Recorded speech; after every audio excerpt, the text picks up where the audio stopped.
Hey, what's going on YouTube? Here are a few examples of low-cost, high-value EDC knives that are capable of performing common EDC tasks like opening packages, envelopes, cutting cardboard, cordage, and fabrics. This will be more of a general overview of each knife. I'll also be talking a little bit about the different handle materials, locking mechanisms, and blade shapes that these knives offer for those who are considering an EDC knife for the first time.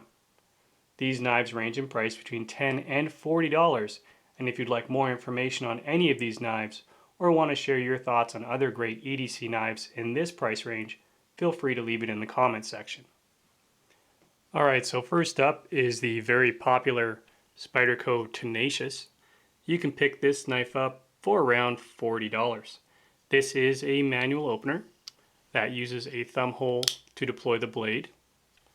The handle material is made out of G10, and G10 is made from layers of fiberglass soaked in resin, then highly compressed and then baked. And G10 is one of the most durable synthetic handle materials. The locking mechanism is a liner lock, and a liner lock uses a leaf spring type liner within the handle that snaps into position under the blade tang when the blade is deployed. When you like to close the knife, you simply slide the liner lock out from underneath the blade tang and close the knife. The blade material is an HCR 13 MOV with a DLC coating. The DLC coating helps reduce corrosion and friction when cutting or slicing. This is an all-around EDC knife that's great for common EDC tasks. The chef-style blade makes this knife an excellent slicer for those who would also use their EDC knives for food preps.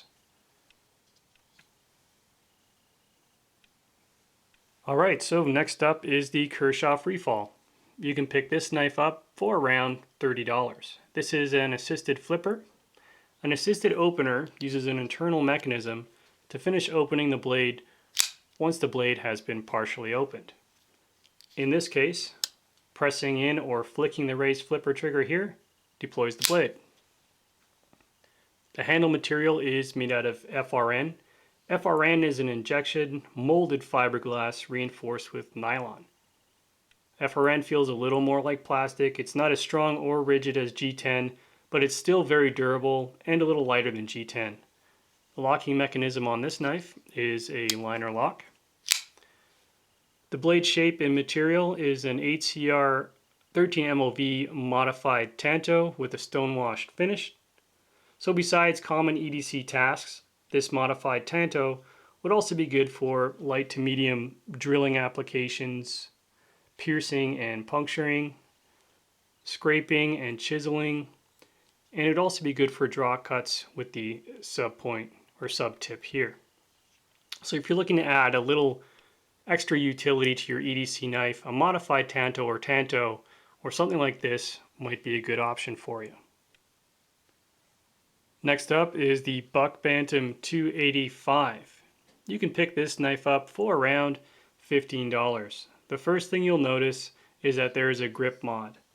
I mainly use this knife as backup now, and I was bored one day and played around with some deep stippling and some grip tape. I don't recommend this mod. It would certainly void Buck's forever warranty. Anyhow, this video isn't about that. This is a manual opener that uses thumb studs to deploy the blade. The handle material is thermoplastic, and thermoplastic is very similar to FRN. The locking mechanism is a mid lockback. Here's an illustration of how a lockback works.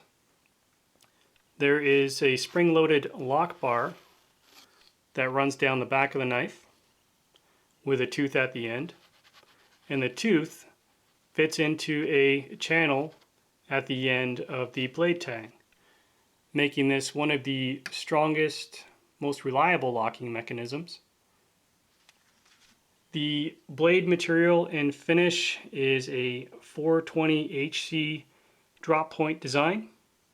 This was one of the first knives I ever EDC'd, and it made me realize how useful it was to have a knife with me at all times. It's an excellent, inexpensive starter. So if you're not looking to spend a lot of money on your first EDC knife or sure how often you would use it, this would be a good option for you. Next up is the Cold Steel Voyager medium size. This knife can be picked up for around $35. This is a manual opener that uses dual thumb studs to deploy the blade. The handle scales are Grivery. Grivery is similar to FRN and thermoplastic. It is a little more durable because the nylon is reinforced with a minimum of 50% glass. The locking mechanism is the triad lock. And the triad lock is very similar to a lockback, but it has a steel stop pin mounted between the lock bar and the end of the blade. You can see it there. And what that does is it prolongs the life of the lock and the security of the lockup. The blade is a very thick stonewashed AUS8A Tanto design. Again, with this Tanto design, you have the added drilling, piercing, puncturing, scraping, and chiseling that you'd find with any Tanto really. But one benefit about this knife here is that it is left-hand pocket carry, deployment, and locking mechanism friendly. So for you lefties out there, this might be a good option for you. Next up is the Kershaw Chill.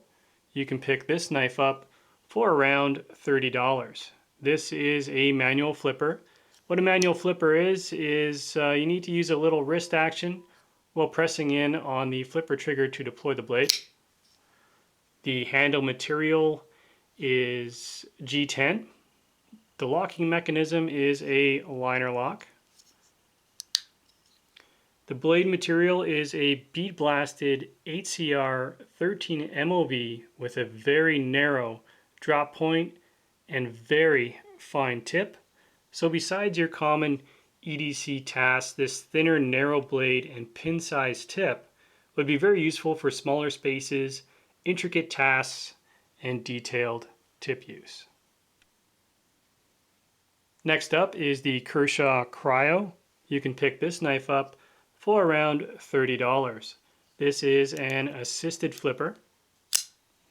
The handle material is made out of 410 stainless steel, obviously very durable, but it does add to the overall weight and is affected by temperature. So if it's cold outside, the handle is going to be cold. The locking mechanism is a frame lock, which works pretty much like a liner lock, except that it uses a tensioned portion of the handle material to lock the blade into position. The blade material is HCR 13 MOV and it is a drop point design. The entire knife is coated in a titanium carbonitride, which enhances the overall corrosion resistance and hardness of the knife. So if you're looking for a knife that's good for pretty much every EDC task, opens fast, and is very durable, this might be an option for you. Next up is the CRKT Drifter. You can pick this knife up for around $17. It is a manual opener that uses dual thumb studs to deploy the blade. The handle material is made out of G10 and the locking mechanism is a liner lock. The blade material is an HCR 14 MOV. It also has a titanium nitride coating, which is similar to the Kershaw Cryo. This is a good little EDC knife that actually excels in cutting through cordage. You can see there is a little bit of a recurve here, and what that does is it stops the material from slipping over the tip of the blade and keeps it in the cutting surface. Again, another great low-cost, high-value EDC option. Next up is the Sanrenmu 763. You can pick this knife up for around $12. This is a manual opener that uses dual thumb studs to deploy the blade. The handle material is a black anodized aluminum, and anodized coatings are less likely to crack, peel, or wear away from use in age. The locking mechanism is the access lock. An access lock is a lock bar that extends to both sides of the handle, which is under spring tension. When the blade is moved to the open position, the lock bar snaps over the back of the blade tang like so, locking it into position. And when you want to close the blade, you simply pull back on the lock bar and it releases the blade. The blade material is an HCR 13 MOV drop point design. Size, weight, and functionality. This budget-friendly small EDC knife is one of the best values in the bunch, and it has proven itself very worthy of being in my EDC rotation. Next up is the Sanrenmu T11. You can pick this knife up for around 10 bucks. This is a manual opener that uses a thumb hole to deploy the blade. The handle material is made out of G10. It is a liner locking knife. The blade material is an HCR 13 MOV. The blade style is kind of like, I guess you can call it a reverse tanto or a modified sheep's foot. Either way, what you can tell is that it closely resembles a utility knife. So if you find yourself having to open a lot of packages and boxes in your daily tasks and you want to preserve the knife edge on some of your more expensive knives, something like this would be a good option for you. Last but certainly not least is the CRKT Minimalist. This knife can be picked up for around $25. This is a full tang fixed blade knife. A full tang knife is made from a single piece of metal that spans all the way from the tip to the end of the handle. The handle material is made out of micarta, and micarta is made out of natural materials. These natural materials also provide good insulation in cold weather, and they also provide a better grip in wet and moist environments. The handle also has 3 large finger choils, which provide great grip position for better control and security when cutting. The sheath is made out of Zytel and provides excellent retention. It could also be fixed to pretty much anything with a little bit of cordage. The blade material is a bead blasted 5CR 15 MOV modified tanto design with a little bit of a recurve there. I carry this backup knife as a neck knife almost every day, and it's a very small, very powerful EDC performer that packs a lot of strength, security, and functionality into a little package. So for those of you who are just getting into EDC knives or pocket knives, I hope you found some of this information helpful. And as always, feel free to subscribe, rate, and comment. Thanks for watching.